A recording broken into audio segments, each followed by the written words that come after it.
Oke, gimana pengalaman cari-cari kos di Bali? Aku mau sharing karena ini adalah kali kedua di mana aku nyari kos. Yang sebelumnya di kos yang pertama itu juga cukup struggle. Memang aku dapet kos yang pertama itu dulu ketika sebelum aku pindah ke Bali. Aku memang sudah dapet kos itu, tapi itu kayak 2 minggu sebelum aku berangkat. Jadi aku pindah itu bulan Januari tanggal 4 2023. Aku sudah mulai cari kosan itu sekitar bulan Oktober akhir atau November gitu. Jadi cukup hampir 2 bulan atau 2 bulan lebih lah, kurang lebih segitu. Website yang aku gunakan pada saat itu Mamikos. Terus juga aku pakai eh, kayak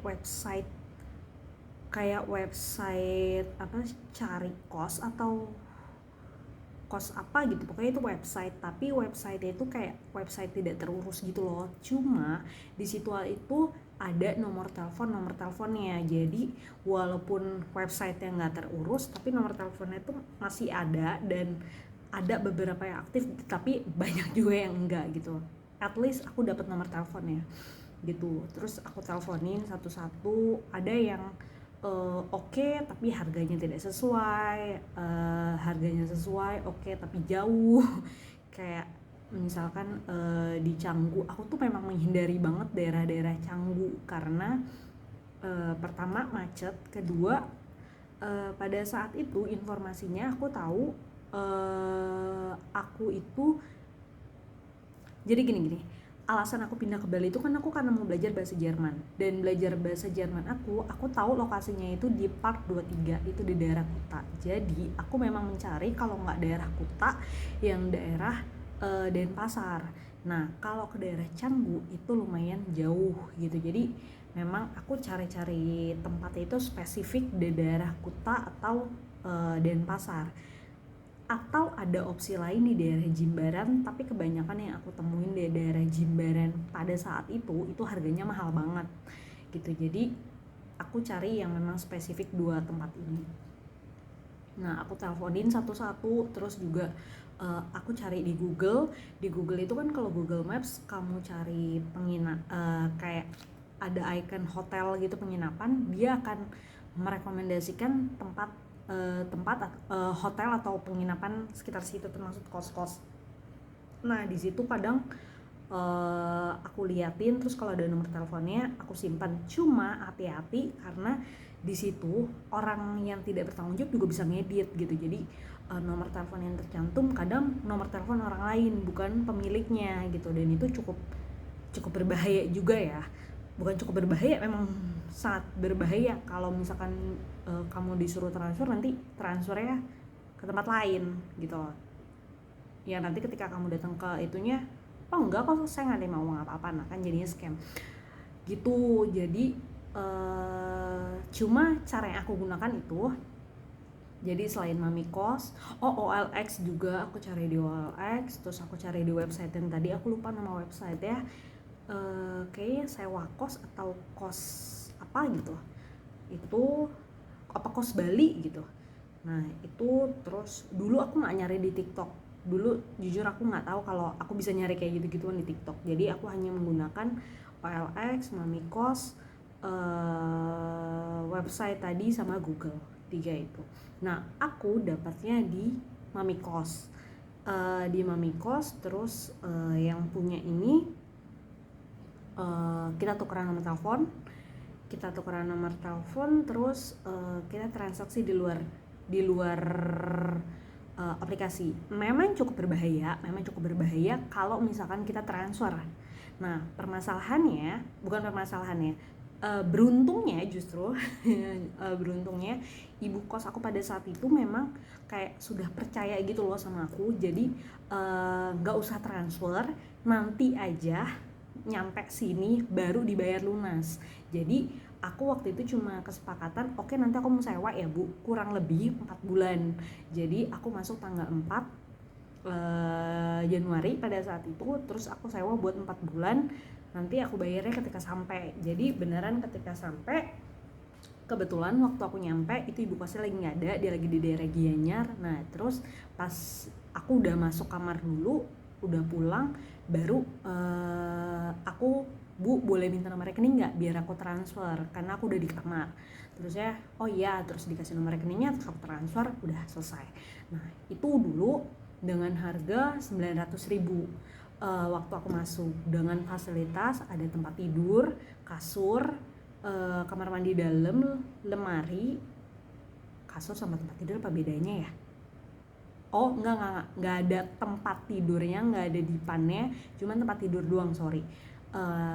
Jadi cuma kasur, lemari, meja, kursi, terus ada meja lagi kayak meja panjang gitu. Mungkin kalian bisa lihat di video aku yang waktu pindahan kemarin, kalian ada di situ meja panjang warna putih. Terus sama kamar mandi dalam, listrik, air, wifi pada saat itu ditanggung gitu. Udah selesai, harganya 900.000, oke banget lah. Oh sama kipas angin, dulu nggak ada AC, sama kipas angin oke banget dengan harga segitu. Nah terus sudah 1 tahun berjalan, aku juga sudah nyaman di situ karena itu tengah-tengah kota juga, karena cuma beda 2 gang dari kosan ini kebetulan. Terus ya udah, aku di situ untuk 1 tahun. Nah 1 tahun kemudian ibunya bilang, "Saya mau ganti AC rumah saya, mau nggak dipindahin ke kamarnya Mbak?" Nah tapi Mbak nggak usah nambah. Oh sorry. Setelah 1 tahun ada kenaikan harga, yang tadinya 900.000 jadi 1 juta. Ada kenaikan harga. Nah terus habis kenaikan harga itu ibunya bilang, "Mbak, saya ada AC di rumah saya mau diganti, mau nggak? Ini saya beli AC baru, AC yang lama saya ditaruh di kamar. Mbak Ana nggak usah bayar lebihan selain yang ini doang. Kalau ini kan kenaikan harga, emang kenaikan harga tahunan. Nah nggak usah bayar lebih lagi, tapi listriknya yang sebelumnya kan gue pakai kipas memang masuk ke udah including sama 900 itu. Nah cuma ini dijadiin AC, nggak usah bayar nambah lagi, cukup 1 juta, tapi listrik kita bikin token sendiri ya." Dan gue oke, karena pada saat itu gue memang ada rencana beli kulkas. Gue tuh setiap olahraga pulang itu gue selalu beli yang manis-manis, karena gue tuh cuma pengen minum air dingin sebenarnya. Tapi karena kalau gue cuma beli air putih doang, sayang gitu, kayak ya elah air putih doang. Akhirnya gue beli manis dan itu nggak bagus, gue tahu. Jadi udah deh, mendingan gue beli kulkas, jadi gue nggak usah beli minuman dingin lagi, pakai yang di rumah aja gitu. Jadi gue minumnya jadi air putih gitu, nggak yang manis-manis. Nah akhirnya gue okein, jadi harga 1 juta itu kemudian gue dapat AC dengan fasilitas yang lainnya tetap.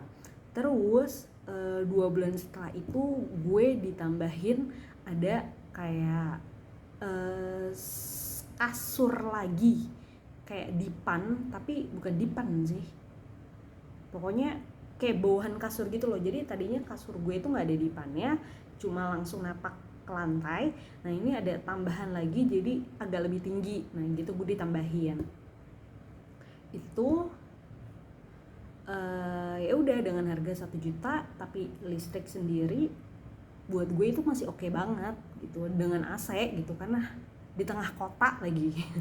Ya akses saya kemana-mana gampang, muat mobil, lo nyari di mana lagi gitu. Nah tapi ketika kemarin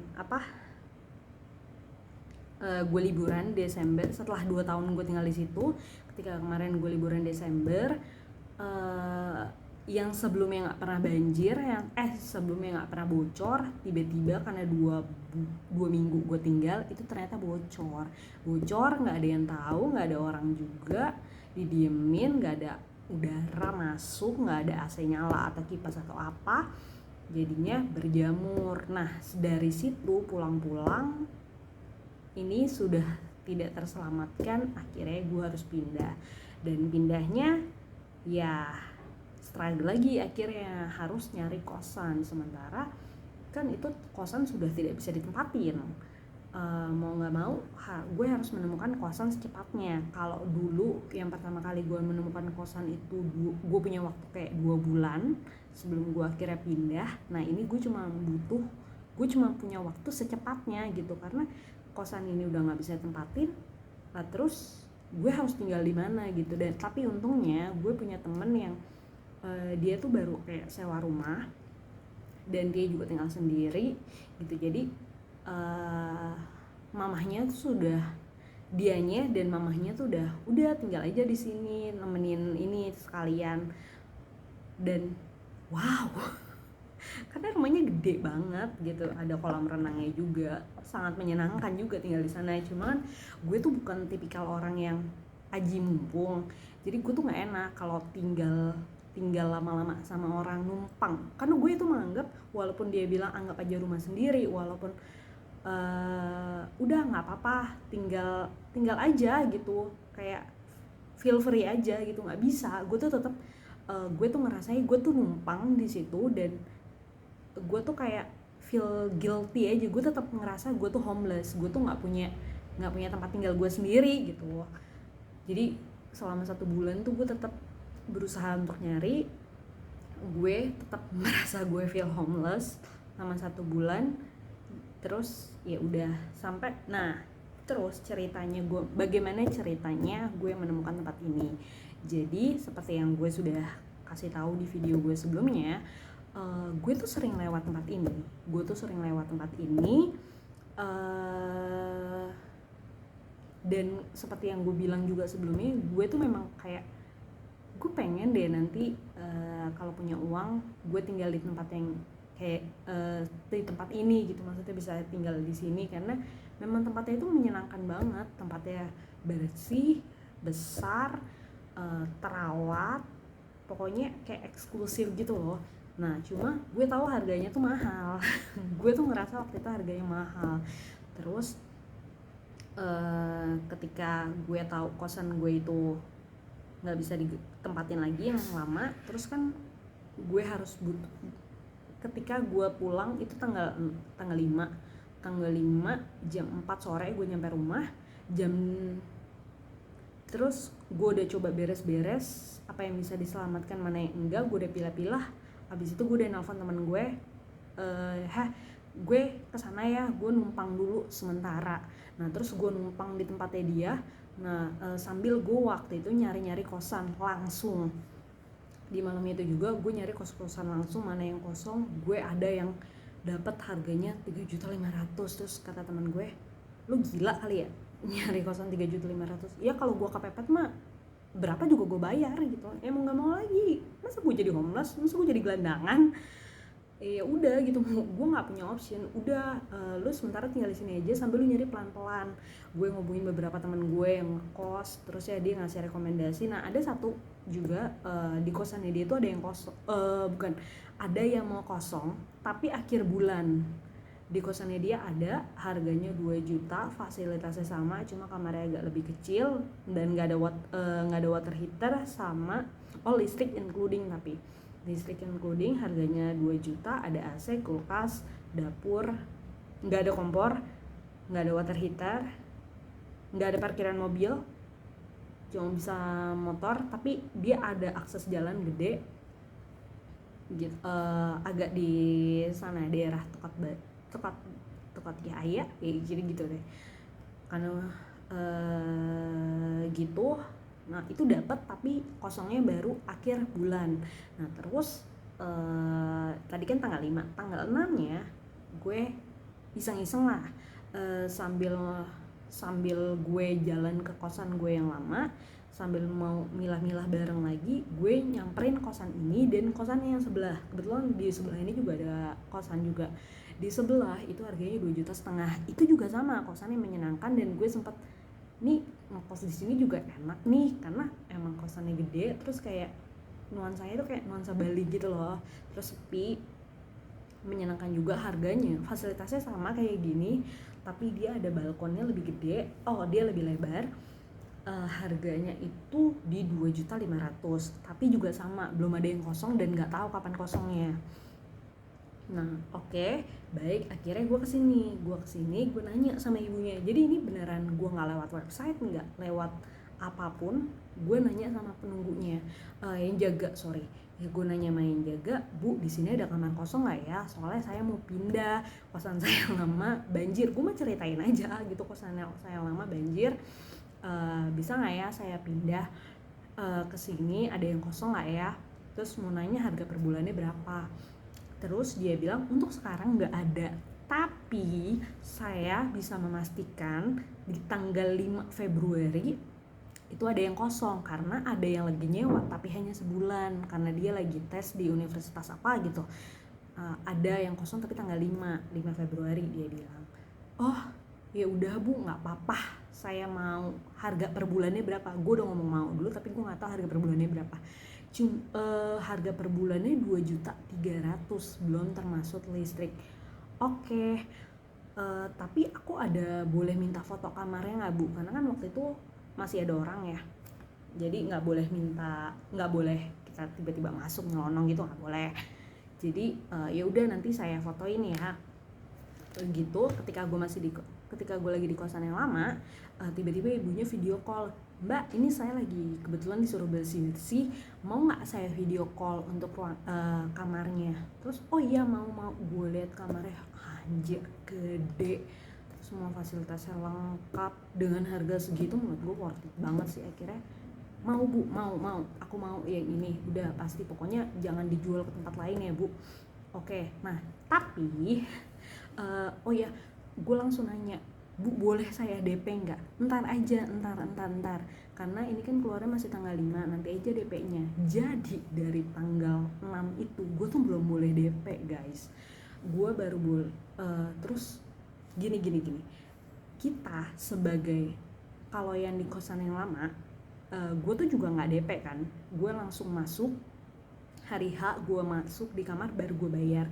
Nah tapi itu dengan situasi dimana kita tuh baru selesai COVID teman-teman, jadi kosan itu masih banyak banget yang kosong dan gue tuh masih gampang banget dapet kosan, walaupun dengan harga yang